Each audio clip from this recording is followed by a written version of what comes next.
Hi friends, welcome to my channel. ఈరోజు మాతృదేవో భవ పితృదేవో భవ అనే చిన్నప్పటి నుంచి మనం వింటూ ఉన్నాం. వేదాల్లో, శాస్త్రాల్లో, ఉపనిషత్తుల్లో కూడా తల్లి తండ్రికి ఇదే స్థానం వేశారు.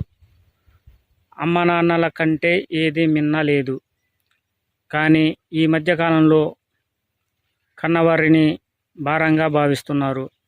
రెక్కలొచ్చాక తల్లిదండ్రులను గాలికి వదిలేసి కొడుకులు కూతుళ్ళు సంఖ్య పెరిగిపోవడం బాధాకరం.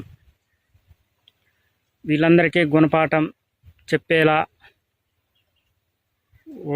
ప్రభుత్వం తల్లిదండ్రులు వృద్ధాప్యంలో ఉన్న వారికి అండగా నిలిచేలా సంచలనమైన చట్టం తీసుకురాబోతుంది.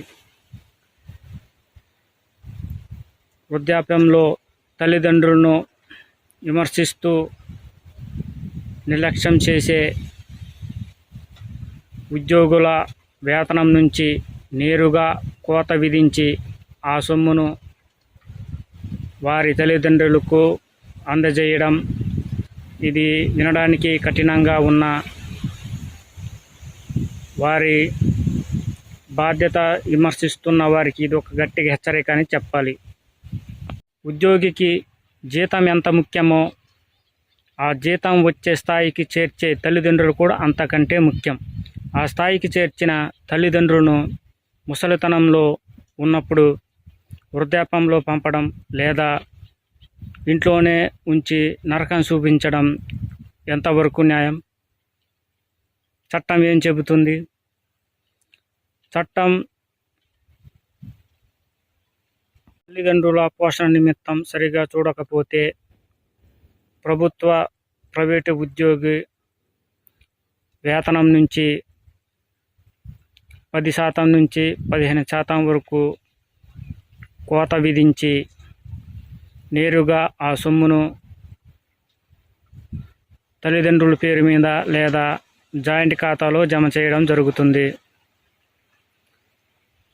ఇలాంటి పరిస్థితుల్లో వాళ్ళు తల్లిదండ్రులు ఎవరి మీద ఆధారపడకుండా వృద్ధాప్యంలో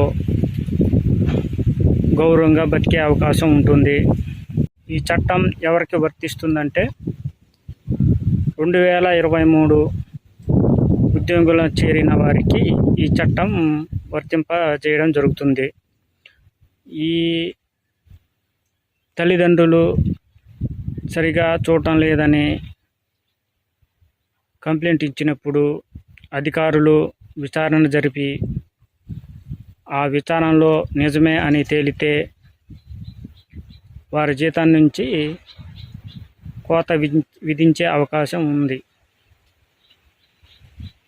కాబట్టి తల్లిదండ్రులను చూసుకోవడం సంస్కారం నుంచి రావాలి, కానీ చట్టాల ద్వారా కాదు. సరే, ఉంటాను ఫ్రెండ్స్. ఈరోజు బాధ్యతకు తల్లిదండ్రులని పోషణ నిమిత్తం ఊడకుండా మతుకు కుమార్తె కన్నా ఊడకుండా కొంతమంది ఉద్యోగం వత్తస్కే, కొంతమంది ఊడుకోకుండా ఊరు పోషణ నిమిత్తం ఊరిని వృద్ధాశ్రమంలో జాయింట్ ఉండటం కానీ లేకపోతే లోనే వాటి మళ్ళీ హింసించడం కానీ అలా జరగకూడదంతా. అలాంటి వారికి ప్రభుత్వం గుణపాఠం వాళ్ళందరికీ ఇచ్చి చట్టం తీసుకువాసిందనమాట. ఇటుకు అసెంబ్లీలో ఆ ముద్ర వాటుకు మనకి అమలాత అనమాట. ఈ చట్టం బాధించేందుకు ఒకవేళ తల్లిదండ్రులు పోషణ నిమిత్తం సరిగా ఊడకుండా మతుకు ఊరు జీతం నుంచి ప్రైవేటు ఉద్యోగైనా ప్రభుత్వ ఉద్యోగైనా ఊరు జీతం నుంచి 10% నుంచి 15% వరకు కోత విధించి ఆ సొమ్మును ఊరు తల్లిదండ్రులకు ఊరు పేరు మీద వాడడం కానీ లేకపోతే ఊరు జాయింట్ ఖాతా అంతా దానికి వాడుతారు అనమాట. ఇలా వాడతస్కే ఊరు వేరే మీద ఆధారపడుకోకుండా వృద్ధాశ్రమంలో మత్తస్కే ముసలితనంలో మత్తస్కే ఊరికి ఇద్దు గౌరవంగా బతికే అవకాశం మందరికి ఇచ్చి ఈ చట్టానికి వస్తుందన్నమాట. ఇదికు ఒకవేళ పోషణ నిమిత్తం సరిగా ఊడకుండా మతుకు కంప్లైంట్ తుంకు ఆ విచారణ జరిపి అది నిజమా అయ్యా ఇందరికి ఇచ్చి విచారణ జరిపి నిజమిందరు తేలుకు ఊరు జీతం నుంచి కోత విధించి తల్లిదండ్రులకు ఈత అనమాట. సరే మొత్తం ఫ్రెండ్స్.